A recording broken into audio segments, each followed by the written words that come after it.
Welcome back. We are picking up right where we left off. After a rough landing, Soo-yoon crashes into a busy marketplace filled with silks and scriptures. He dusts himself off and looks around, realizing the cultivator wasn't lying about the random location.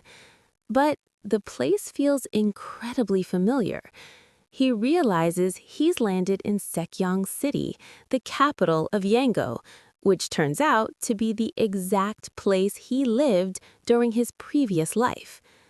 With our two corporate survivors stranded in the middle of a fantasy city, director Kim and Soo-yoon are the only ones left.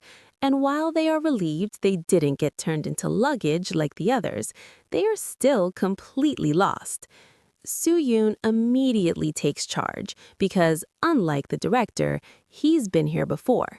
He realizes the locals are whispering about their weird modern clothes, so he decides they need to blend in fast.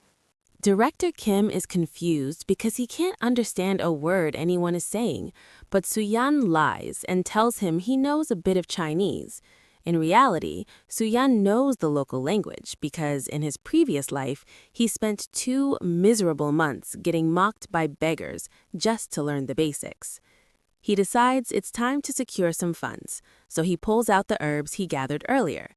He takes them to a merchant, worried they won't accept his currency, but the merchant practically loses his mind. It turns out those yellow bamboo roots are over 800 years old and incredibly valuable. The merchant offers 15 silver ingots, which shocked Soo-yan because he never saw that much money in his entire past life. With this newfound wealth, they go on a spending spree, bribing officials for identity plaques, buying a house, and getting new clothes. Soo-yan starts teaching the director the local language and tells him to just call him by his name, dropping the corporate honorifics, since they are stuck in this world together now. But the money is running out fast, so Soo-yoon comes up with a master plan. He reveals to the audience that Director Kim isn't just a middle-aged office worker. He's actually a martial arts genius. In the previous timeline, Kim became a legendary sword master just by reading trashy, third-rate instrumental books off the street. Soo-yoon realizes that if he gets Kim proper training right now, he can speed up the birth of the greatest swordsman by 30 years and ride his coattails to safety. He convinces Kim that they need to learn self-defense and explains the local power structure. There are 4 orthodox sects and 3 demon sects. He lists them out, mentioning the demon-slaying sect, the Buddhist self-binding temple, and others. Director Kim, being a man's man, immediately chooses the demon-slaying sect because he thinks men should learn blade techniques. 3 months pass, and they show up at the demon-slaying sect's gate. Soo-yoon tries to get them both in, but the gatekeeper takes one look at the director and says he's way too old to start learning martial arts. Soo-yoon decides to use his pay-to-win strategy and slips the guy a silver ingot. The gatekeeper's attitude changes instantly, and they both are allowed inside, where they met the man in charge, but he says he can only accept one of them as an external disciple. Without hesitating, Soo-yan gives the spot to Director Kim.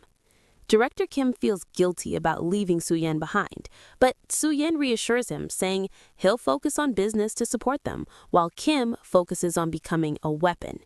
Kim nervously agrees to try his best. We then get a 7-month time skip to the sect's internal competition. The sect master is absolutely losing his mind because some random outsider, our boy Director Kim, has just completely destroyed all of his beloved disciples in combat. The corporate legend has officially arrived in the Moon Rim world. The demon-slaying sect is an absolute shambles. Usually it takes a lifetime of effort and collaboration to become a first-rate warrior, but Director Kim just speed-ran the entire process in 7 months. He mastered the sect's ultimate technique, the absolute dragon saber, and the sect elders are furious because it looks like their entire tradition just kneeled before a random corporate outsider. Instead of celebrating his genius, the sect decides to arrest Director Kim. They lock Director Kim in his quarters and throw Soo-yoon in with him, accusing them of being spies from another sect because they were caught speaking code, which was actually just Korean. While Soo-yoon is freaking out because he knows martial arts novels usually end with the protagonist getting their chi core destroyed, Director Kim is completely unbothered. He tells Soo-yoon he feels like he's about to hit another wall, and Soo-yoon realizes that Kim isn't just talented, he's a monster. Kim is already approaching martial peak, a level only 1,000 people in the entire nation have reached. Soo-yoon realizes his math was wrong. Kim isn't speeding up the timeline by 30 years, he's speeding it up by 40. 7 days later, while still under house arrest, Kim casually breaks through another barrier. He manifests the 3 flowers gather at the summit, proving he's reached the peak. Right on cue, the sect's execution squad busts in to cripple him, but they are way too late. Kim unleashes his power, and the squad realizes they are dealing with a monster far above their pay grade. They scream for reinforcements, but Kim and Soo-yoon easily break out. Kim decides that the demon-slaying sect is too small for him now. He tells Soo-yoon he wants to tour the world and destroy other sects to prove his strength. They agree to head to the Dragon Fighting Stronghold, an unorthodox sect, to start their conquest. We then get a massive montage of Director Kim's dominance. He destroys the demon-slaying sect elders, takes over the dragon-fighting stronghold, and spends the next 3 years touring the nation, crushing every sect that stands in his way. By the 3rd year, he has defeated everyone and unites the Marim world to form the Martial Alliance, becoming the greatest martial artist under the heavens. 7 years pass, and Soo-yoon and Kim are practically brothers now. Kim, being the ultimate bro, creates a custom martial art just for Soo-yoon called the Severing Mountain Sword, combined with a top-tier breathing technique. He guarantees that with this, even Soo-yoon can reach the peak. But here is the tragic comedy of this story. Soo-yoon has absolutely zero talent. Even with the world's strongest man teaching him one-on-one for a year, Soo-yoon barely scrapes by as a 3rd-rate warrior. He eventually gives up and decides to stick to medicine. Finally, 10 years after their arrival, Soo-yoon walks in on Kim and witnesses something legendary. Kim has reached a realm only heard of in myths. 5 energies converge to the origin. His body begins to glow and crack as he undergoes skeletal restructuring, literally evolving beyond humanity right in front of Soo-yoon's eyes. The man has undergone skeletal restructuring, and he now looks younger than our main character, Soo-yoon. Kim realizes that literally no one in the Martial Alliance is worthy of succeeding him, because they just don't understand martial arts like he does.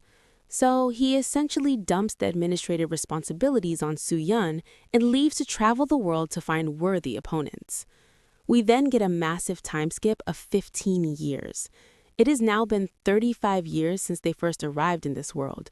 Soo-yoon is now in his mid-60s and has spent the last decade and a half working as the strategist of the Alliance, cleaning up Kim's mess. It is finally Soo-yoon's retirement day, and he is sitting alone in a massive manor he bought with his retirement funds, feeling lonely because his best friend didn't even show up for the ceremony. But suddenly, Director Kim crashes the party, literally. He appears out of nowhere, covered in blood and injuries. Soo-yoon is horrified, but Kim starts explaining where he has been. He reveals that while the Martial Alliance rules the surface, the country is secretly controlled from the shadows by cultivators, the same flying monsters that kidnapped their co-workers 35 years ago. Kim left the Alliance specifically to hunt them down because he couldn't fight them while representing the organization. Kim drops a reality check that shatters their worldview. He'd spent 5 years tracking these guys, and he finally managed to force a duel with one. Kim, who can cut through steel like tofu and walk on air, risked his entire life just to make a tiny cut on the cultivator's fingertip. And the worst part? The cultivator reveals that he is only at the chi building stage, which is considered the second lowest rank in the cultivation world, basically the equivalent of a second-rate warrior. Soo-yoon is devastated. He realizes that even the strongest martial artist is nothing more than a frog in a well compared to these living natural disasters. Kim reveals that even though he cut off the guy's hand, the cultivator just slapped a talisman on it and grew it back instantly. However, the cultivator was impressed by Kim's sheer willpower and offered to let him join his sect. So, Kim is leaving again. He hands Soo-yoon a final gift, a book titled Record of Transcending Cultivation and Exhausting Martial Arts, and departs to start from the bottom as a cultivator, aiming for a higher stage. The chapter ends on a heavy, tragic note. Time passes, and 50 years after arriving in this world, Soo-yoon lays on his deathbed. Despite all the fame and wealth he accumulated, he dies from a common cold, exactly the same way he died in his previous life. As he fades away, he is filled with regret and emptiness, wondering if he and Kim could have reached the sky if they had just struggled a little harder. And with that, the second regression comes to an end. This is the end of this part. Catch you on the next one, guys. Also, make sure to like and subscribe for more amazing manhwa recaps.